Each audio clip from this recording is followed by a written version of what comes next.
زموږ د الیشه 007 په باره کې ډېر خلک دا میسیجونه کوي چې الیشه 007 کوم ځای کې ده واټو څه پته یې نه لګي. عزتمن د دې معلومات نه مخکې زه درته دا یوه یادګینه وکړو چې تاسو زموږ په دې چینل کې نوي وئ حتما د چینل سبسکرایب کړئ، خوا کې یو ساعت د ټلۍ نشان ووهئ څخه یوه نوي معلوماتي ویډیو تاسو ته په اسانۍ باندې در ورسېږي.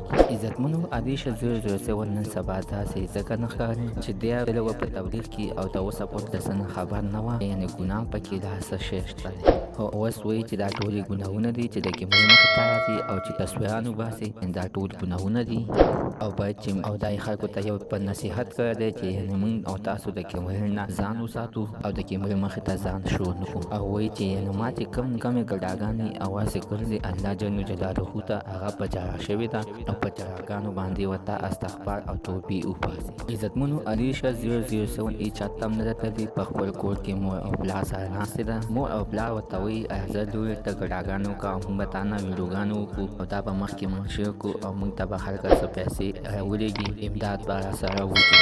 خو الیشه 007 ویلي دی چې یعنې زه په تبلیغ کې تللم او زه دا اوس د هر څه نه خبر چې یعنې دا کارونه څومره ګناه ده. بس دا کومې ګناهونه چې مې کړي الله تعالی دې راته دې معافي او نور ګناهونو توفیق دې راته الله تعالی نه راکوي. عزتمنو الیشه 007 هېچا ته نه ده تللې، هغه د لاکډاون د وجې په خپل کور کې ناستې ده. هغه وایي چې لاکډاون ختم شي نو زه بېرته مې نیت کړی دی چې تبلیغ کې لاړه شم. عزتمنو زموږ نننۍ معلومات ته د دې پورې وکړو چې تاسو زموږ دا معلومات خوښ شوي د ویډیو د ساعت باندې لایک کړئ، دا ویډیو ملګرو سره شریکه کړئ چې خلکو ته پته ولګي چې الیشه 007 په کوم ځای کې ده. عزتمنو تاسو کو چې زموږ په دې چینل کې نوي وئ حتما زموږ د چینل سبسکرایب کړئ او خوا کې یو ساعت د ټلۍ نشان ووهئ ښایي یوه نوي معلوماتي ویډیو تاسو ته په اسانۍ باندې در ورسېږي.